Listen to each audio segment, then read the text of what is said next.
หอนยันไปกรีดแม่นี่โอ้เลยว่าบ่ได้เฮ็ดซ้ำขอโทษเดี๋ยวซื้อก็ไปเอายากันยุงก่อนดีกว่าไป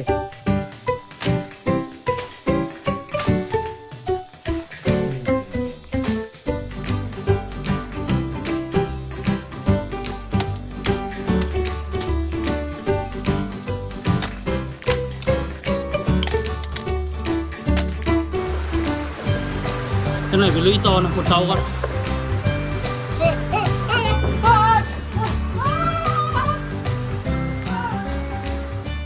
สบายดีทุกคนสบายดีตอนเช้าเนาะมื้อนี้พามีดหมอมาให้อาจารย์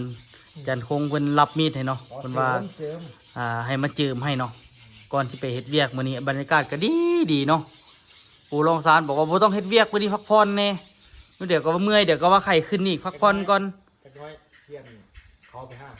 ดูขึ้นไปซ้อมห้องเพลงเยี่ยมบอนอนามัยดีเด้อซ้อมเพลง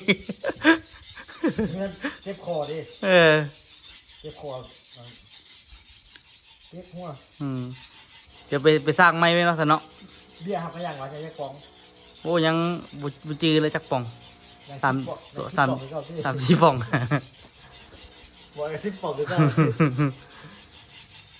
มื้อนี้นี่รู้สึกว่าสิไปเฮ็ดเวียกไปฟันนะไม่อันนั้นบ่ให้มันให้ต้นยางมันได้กินอันนั้นกินแดดกินน้ำดีๆนะทุกคนเลยว่าสิไปฟันแต่ว่าเอามีดมารับก่อนรับไปรับมาโอ้คนว่าคมบ่ได้คมหนาคนว่าคมอยู่ลึกคนว่าก็เลยว่าเอามารับอยู่นี่อีกเท่านึงเข้าแล้วปะนี่ให้อาจารย์เพิ่นรับให้ก็ต้องมีมนต์อีกก็ก่อนมีสิเข้านี่บ่ได้เข้าคันว่ามีดเข้านี่บ่ได้เข้าย้อนนะบ่ได้เข้าย้อนมาหินก็เข้าย้อนมนต์พุ่นน่ะ เดี๋ยวสิไปเฮ็ดเวียกนะทุกคนเฮ็ดเวียกแล้วต้นตาลว่าสิไปเจิมสิไปห้องเพลงพุ่นว่าติโตอย่างอนามัยเที่ยงกันฮะอันน่ะสู้ไปครับแดกไปว่าให้มีหน้าไปห้องนำบ่อยู่งานได้คาลัมได้แต่ก็บ่ได้ขึ้นไปโดนตูบปานนั้นที่จริงบ่ต้องนั่งพื้นก็ดีเอาโต๊ะอ่อนแคมปิ้งกับตังแคมปิ้งไปนั่งดีกว่าบ่เจ็บขา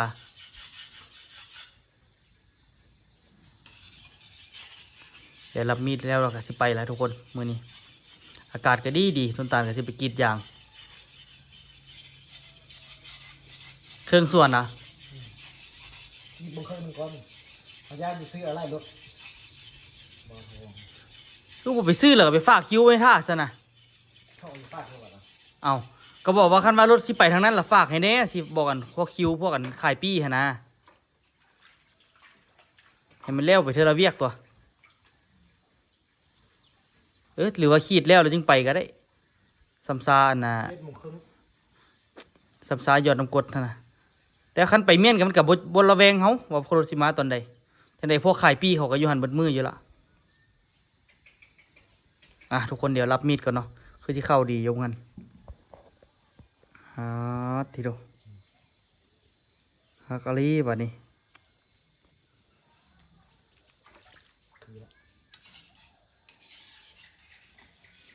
ทวิตเอาไปรับหินเนาะมันว่าโอ้ยคมหนาโหดมันว่าเลยเอามารับใส่นี่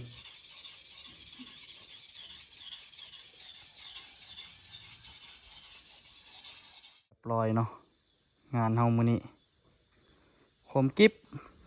ไปลุยได้ปะเนี่ยทุกคน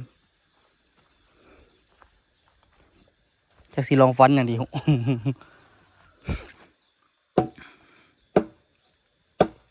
เดี๋ยวไปลุยกับงานเขาดีกว่าเนาะไปละเมื่อคืนนี่ฝนตกมันก็คือที่มีแห้งเติบเนาะต้นยางนี่เฮ็ดทุกมือนี่เฮ็ดเพื่อมันนี่แหละ ต้นกล้วยก็ให้เขาออกละหอนยันไปกรีดแม่นี่โอ้โถเอาเดือนละประมาณเดือน5,000พอละเนาะกับมัน โอ้โมแมนเด้อเดือนละ10,000พุ่นเด้อนี่เด้อกันเฮ็ดนี่ได้จนสุดนี่ถือว่าโอเคเลยเนาะอย่างเขาบ่หลายเนาะกับไปกรีดส่วนนั้นได้ส่วนนี้ได้สิได้หลายนี่ เมื่อคืนนี้ฝนตกแต่วันคือที่แมงเนาะมื้อนี้ตัวว่าสิพยายามฟันต้นพวกนี้เนาะจื้อภาพนี้ไว้เด้อทุกคนเด้อจื้อภาพ before and after ไว้เด้อนี่เบิ่งตัวสีถ่ายดีๆ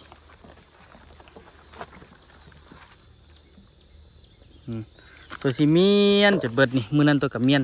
แถวแจนี้ว่าจะให้เราเลื่อยให้เราพัดไปก็ทำเนาะแต่แท้กันสองต้นนี้แล้วนี่มีแห้งเลยแหละนี่สิพยายามเอาลงให้มันได้เพราะว่าบ่ให้มันกรีดไปซั่นซะ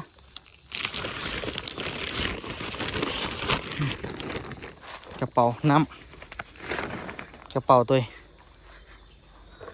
นี่พอทองเรามาไหมล่ะ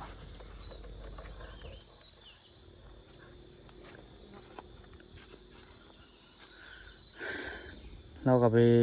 กลุ่มแปลงเตะหัวเราก็ได้เดี๋ยวตัวชิมาลุยเวียกนี่ตอนเนาะ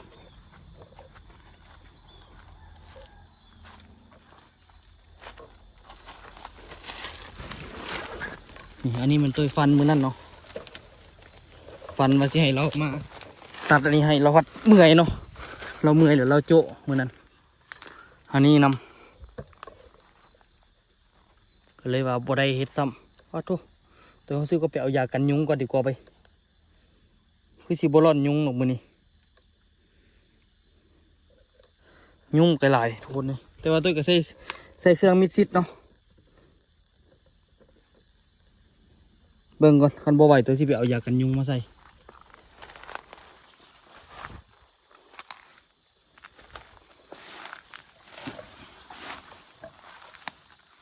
อันนี้ก็ส่วนยางเขาคือกันส่วนยางอันนะเขาเบาศูนย์เนาะก็เฮ็ดปลาไว้นี่หลายเติบเด้แต่มีคุมผีอยู่หันอันนึง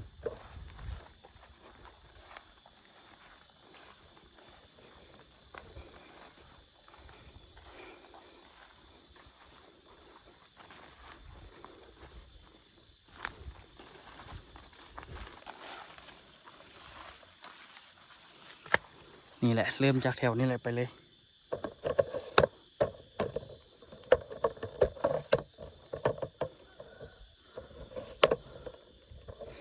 เติบหนึ่งอยู่เนาะ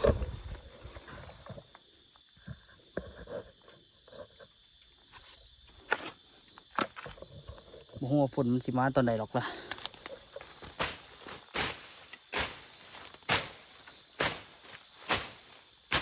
มีดกับเข้าดีคักช่วงนี้ช่วงยังไม่ไหม้นะ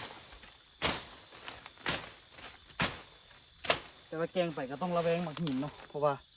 เข้าหมักหินดิเบิดเลยได้คมนี่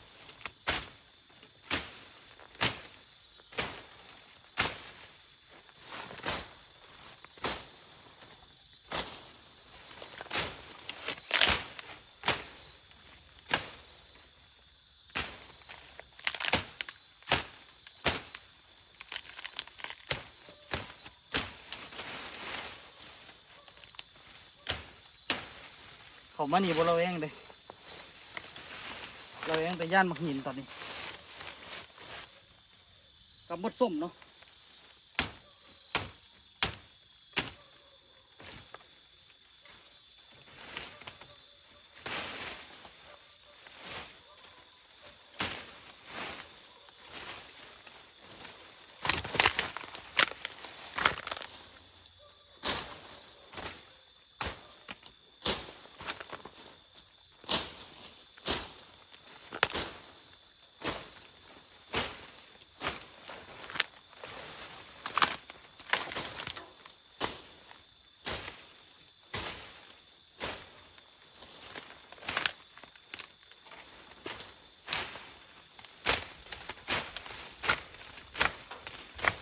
ที่จริงแถวนี้เป็นแล้วน้ำห้วยทุกคน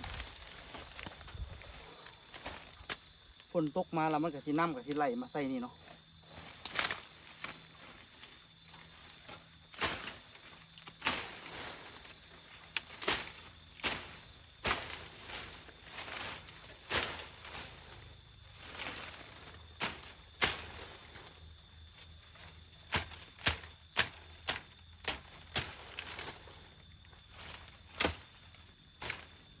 ตัวที่เข้าไปหาคุณไพได้เนาะ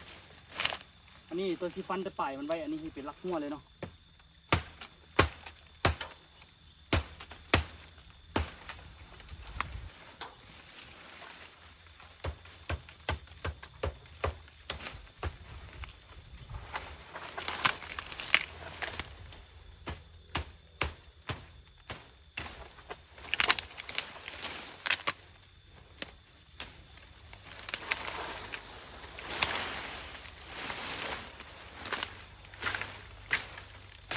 แค่จังไหนก็ได้บ่ให้มันห่มมีแต่ฟันอย่างเดียวเนาะข้างในยังไม่ได้ไปแปลงไปแล้วจะไปแปลงข้างในเนาะเคลียร์ข้างนอกก่อน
นี่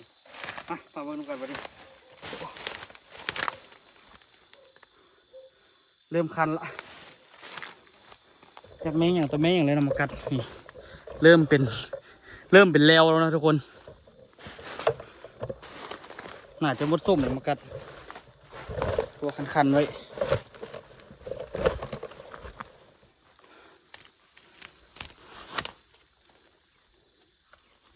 มดส้มอีหลี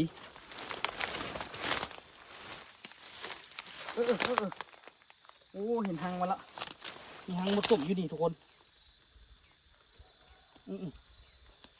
ตายครับวายอยู่ตัวเสียบๆคันๆมีหางมดส้มอยู่นี่ฟันรีบไปดีกว่า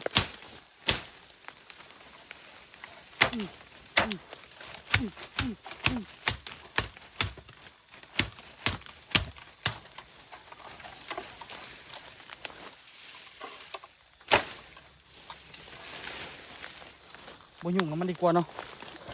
เฮ้ย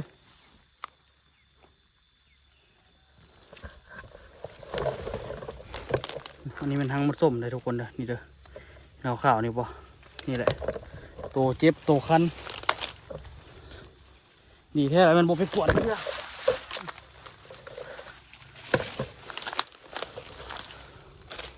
นี่มาฟันซุมนี้ลงบัดนี้หลายเติบอยู่ก็ทุกคนเนาะเดี๋ยวนี้จะขออย่าให้มีมดส้มเพื่อ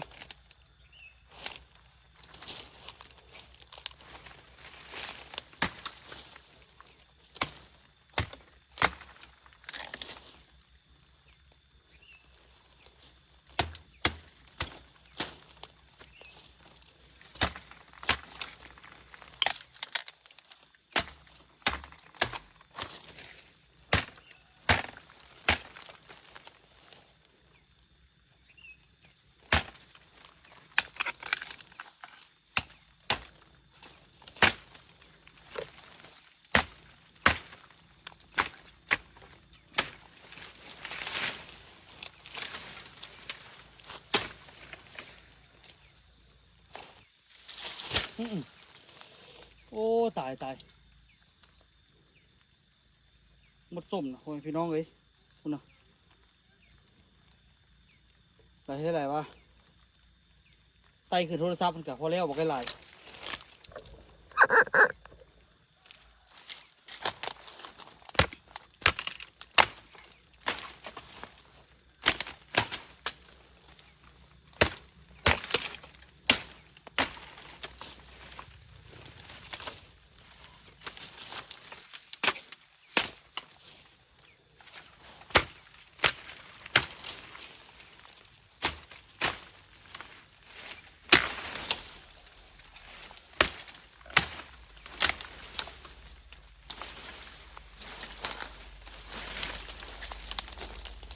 บ่ต้องย่านเลยทุกคนเด้อว่าอันนี้เป็นอย่างคือฟันทิ่มมันมีหลายเนาะทุกคนเนาะ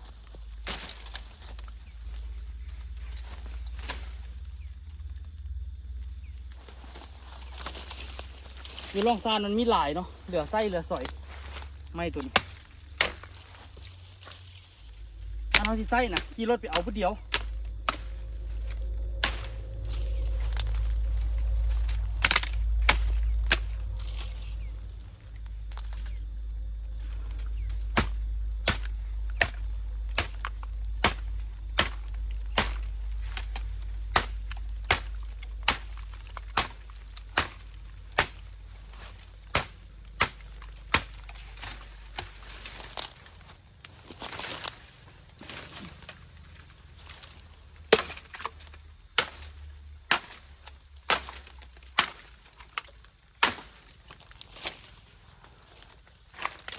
ปะโทของแท้สุกนี่หมดงามซะบัดนี้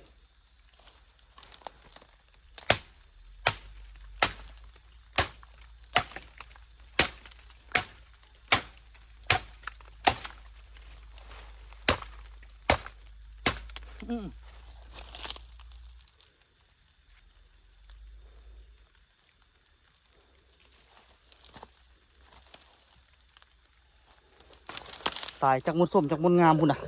มันคือที่ตอมกล้องบนธรรมดาเนาะ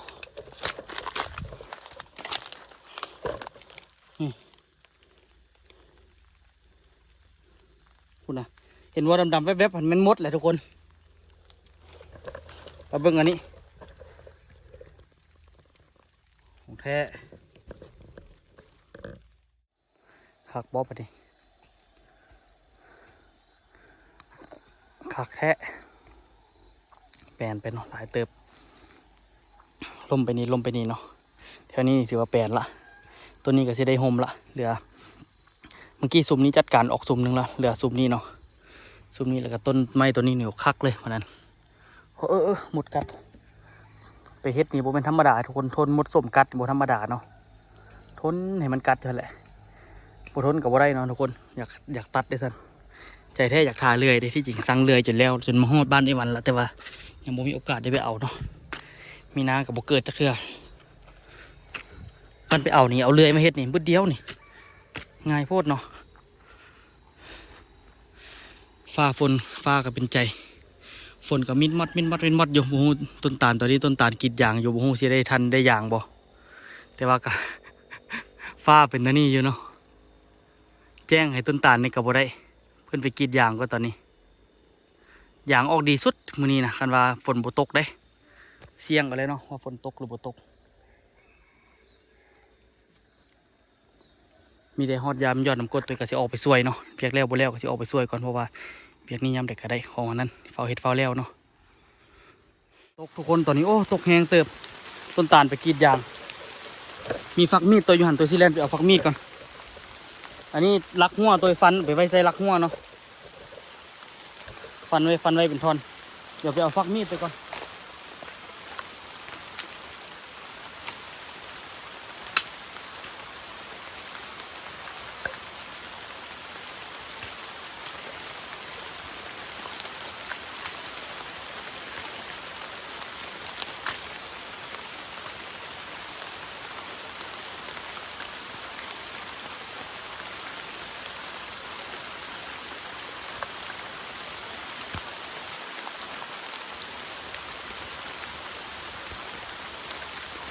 โอ้ยได้แล้วฝนหนักละกับผ้าห่มอย่างเดียวไม่นี่กับกองไว้นี่ก่อนตัวสิไปเสียบฟากนั่นพูดเนาะ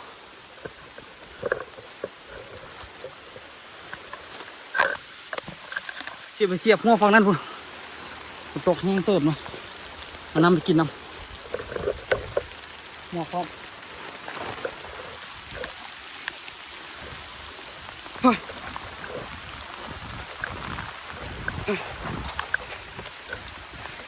เป็นไข่ฮะก็ดีดักฝนอีกละ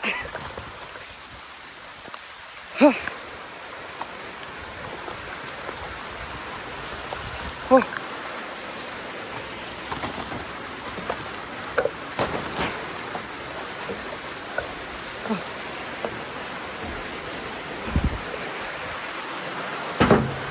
เป็นไข่หาก็ที่เศร้านี่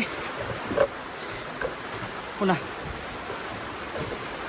จะหน่อยไปลุยต่อนะฝนเศร้าก่อน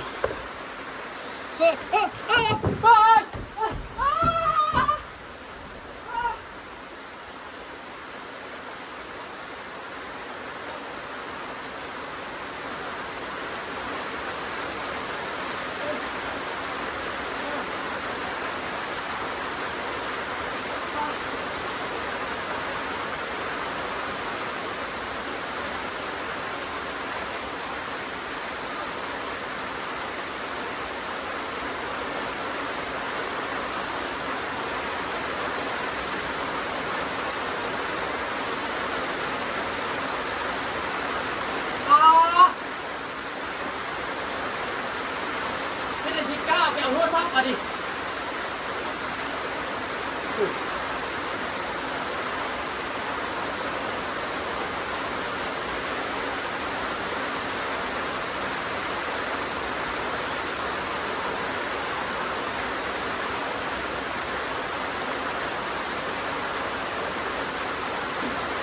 ทุกคน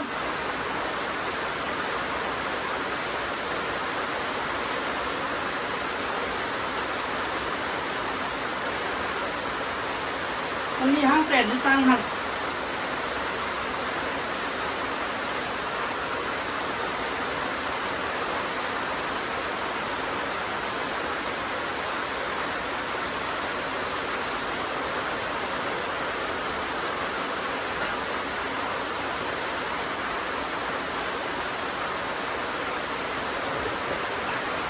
โอ้โอ้โอ้ตายตัวชิตกมาอีกแล้วมาอีกแล้วโอ้มือมือแขนเห็นป่ะจุดแดงๆนี่ประมาณ3-4 เมตรทุกคนมือตัวอีกนอมือนี่โอ้ใครเลยเฮ็ดอย่างบ่ได้แล้วนะนี่ทุกคนเบิ่งตัวกำลังเสียตังค์นี่มานั่งนะมันไปเฮ็ดทางอยู่นี่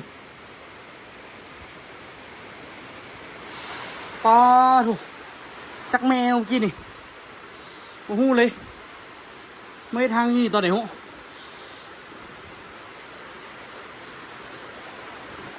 ในเตแลนเก็บตัวอีกแล้วมือนี่เพราะฉะนั้นตัวใส่เสื้อแขนยาวก็ใส่ถุงมือดิ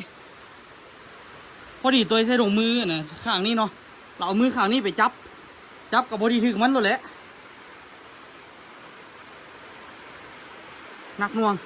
ตัวแก้เสื้อทิ่มด้วยตอนนี้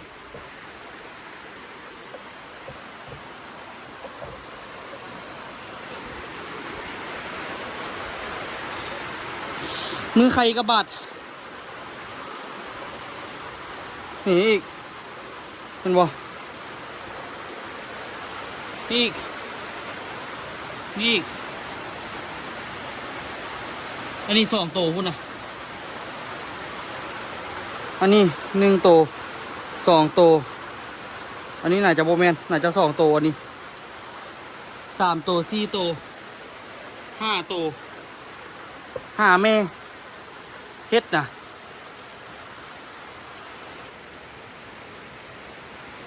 อ๋อพี่ดูน่ะจักมาแต่ไสก็บ่เคยเห็นมันอยู่นี่จักเทื่อตัวสิเอาตังค์นี่มานั่งทำอิฐน่ะก็สินั่งซิวๆอยู่นี่ซิวบ่ออกละ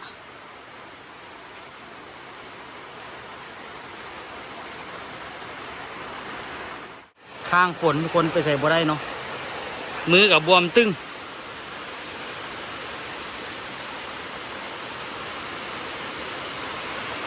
แต่ว่าอันนี้คือสิบ่เป็นอย่างโดนหรอก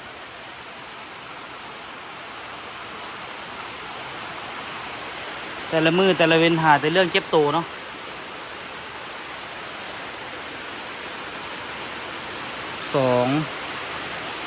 5 แม่เนาะทุกคนคือกัด5 โตบินชุยเลยน่าจะมันอาจจะมีหางอยู่ทางกล้องน่ะอาจจะมีหางอยู่กล้องเนาะไม่ทางอยู่เดี๋ยวอยู่นี่กับบอกเว้ยโอ้ตาย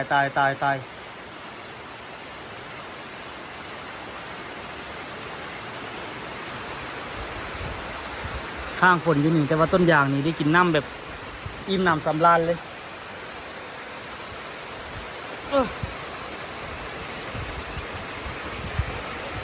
มื้อนี้ดีวัดว่าบ่ฮู้ตอนแรงมันสิเป็นอีกบ่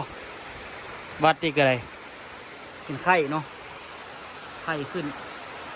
ใจแท้ต้นนั่นนะต้นอันนี้ต้นก็อยากเอาออกคือกันแต่ว่าเอาออกบ่ได้ดอกเนาะ ต้นเมย์นะเมย์เมียเขาเอิ้นลืมซื้อละไม่ดิ้วสิวะบ่แมนโอ้ยเจ็บปวดเลยทุกคนนี่บรรยากาศนั่งข้างYouTubeเนาะตู้เฮาพายุเข้าหลายเทื่อแล้วก็คนอื่นนั่นแตกคนอื่นหักเบิดแต่ว่าบนเฮายังปลอดภัยเนาะแต่ว่าหากเห็นอันนี้ว่ามันแตกนี่หอยแตกยิบๆเนาะแตกตอนไหนก็บ่ฮู้กันดีแท้ก็อย่าไปโป้เลยครับโป้นี่ไม่เฮาสิเปื่อยเนาะฝนแห้งต้นตาลได้ทิ่มเลยอย่างมึงกัน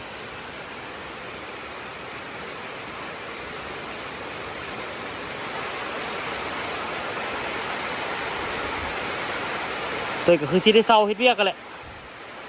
แมงอันนี้สิไปใส่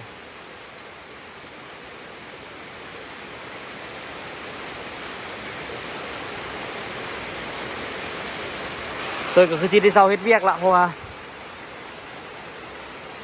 ฝนเป็นอันนี้เนาะดีแท้เขามีไฟแซกนี่เอาไฟแซกไปก่อไฟอยู่นี่ปิงเนาะเตาไฟเขาก็มี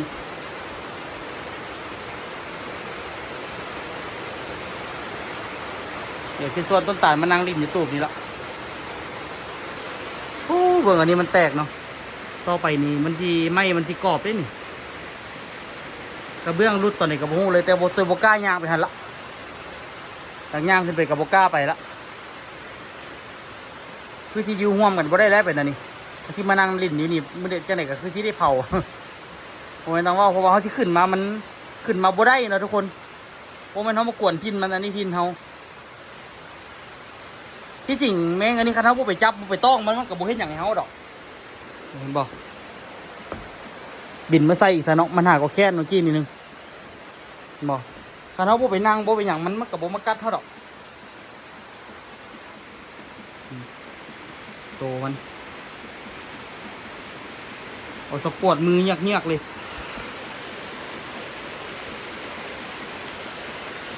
ตายกำผ้าบ่ได้แล้วนะนี่เฮ็ดได้สิฟันแล้วแห้งว่าอยากเฮ็ดจากแล้วอยู่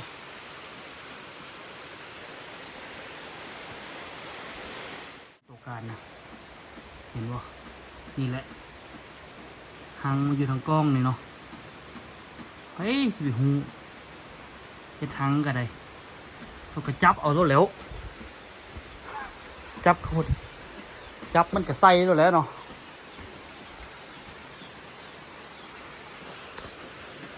ลึกขนาด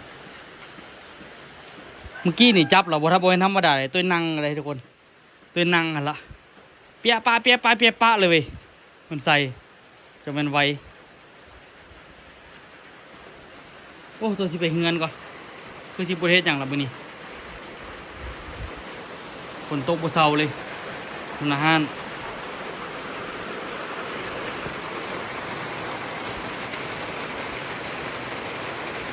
ทุกความมันปิดไฟแบบนี้อันนี้ก็สีล่มละที่จริงกันนะสังกะสีตัวนี้ดีกว่าทุกคนเป็นสังกะสีสมัยก่อนเนาะสมัยรุ่นพอจอยไม่จัดละแมนโอ้บักคักทุกคนเลยคุณสังกะอันนั้นกับสังกะสีกันตัวมุงเฮือนหันกันได้บักคักบักกันหนาทุกคนเลยแต่พอมาปัจจุบันนี้บางจิ้วริ้วกระชิดลิดบางอีหลีก็แม้แต่กระทั่งกระเบื้องนั่นก็ยังบางอันนี้ตัวกระชิตัดคือกันต้นอันนี้เดี๋ยวตัวได้เลื่อยมาก่อนเนาะตัวได้เลื่อยมาก่อนตัวเสียวเลื่อยมาค่อยๆขึ้นแล้วค่อยๆสอยมันเนาะสิสอยมันแล้วตัวสิปลูกยางเนาะนี่สิปลูกยางใส่พวกนี้ให้มันขึ้นงามๆลดแล้วต้นมะขามก็เป็นยังไงช่วงนี้โอ้หลังจากได้น้ำมานี่ก็รู้สึกว่าสิเติบใหญ่อยู่เนาะ ก่อนอันนี้ไปเลี้ยงว่าสันเลี้ยงต้นที่ว่าอันนั้นเนาะงามเลี้ยงต้นน่ะต้นเก่ามันน่ะ มาเบิ่งโอ้ยตายแล้วเลี้ยงพิษบอลขึ้นจากง่ายอยู่เด้ต้นมะขามนี่ก็ได้มันใกล้ต้นยางโพดเนาะคิดจากง่ายอยู่หูสิง่ายไปใส่พันง่ายก็ได้โอ้มาใส่หนีได้อีกได้ต้นยางนี่อัดบนนี้อีกเนาะอัดบนนี้อีกต้นหนึ่งอัดบนนั้นอีกต้นหนึ่งโอ้บ่ได้เนาะต้นนั้นมันใกล้ตัวนั้นแห้งซัมสกีดใส่เต็มที่เลยเต็มคาราเบลเลยตัวกระซีเอาใจใส่มันเฮ็ดงามๆเนาะเฮ็ดคักๆเขาก็ได้เอาใจใส่แรกๆแหละทุกคนฮอดจุดใดจุดหนึ่งแล้วเขาก็คือจะได้ปล่อยให้มันเติบใหญ่ไปเนาะมื้อนี้คือสิบ่ได้เฮ็ดแล้วแหละเบิ่งจากสภาพอากาศละเบิ่งจากสภาพมือนำโอ้ย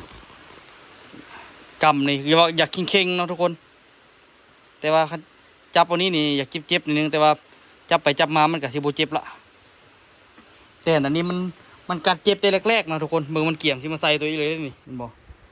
มันเกี่ยมสิมาใส่เราได้นี่คุณมันต้องมาเราบกวนละ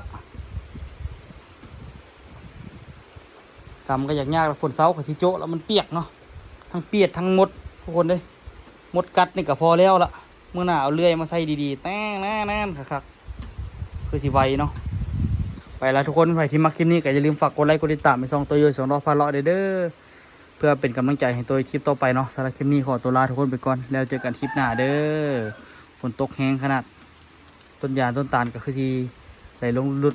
น้ำยางน้ำฝน